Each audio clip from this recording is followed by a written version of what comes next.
A UEPA de Sonori Mainta, contratista Arubança Wegenbouw, conjuntamente com o Corpo de Polícia Aruba e DEUI, nossa será van de Veen Zeppenvelstraat, para nós começar com o projeto Main Street San Nicolás fase 2.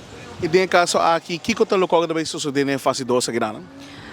Maneira boa para trás de mim, começando por o White Star Bar, que o Charles Bar, nós lo vai embellecer a área.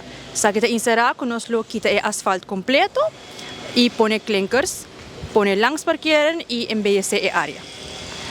Na uma auto na tem bord que indica na uma auto na hora desviar? Tem bord que indica que a ruta de desviação está via Vermeerstraat. A área que o automobilista não pode parquear está via Kaya Captain Robert Rogers e não ainda não pode parar. E dentro caso aqui, mais ou menos tem uma ideia, mais ou menos que tempo lo finalizar nosso projeto aqui? O projeto aqui, sua duração tem 50 dias de trabalho. É mesmo contratista Arubança Wegenbouw. Ela ganha a ambesteding.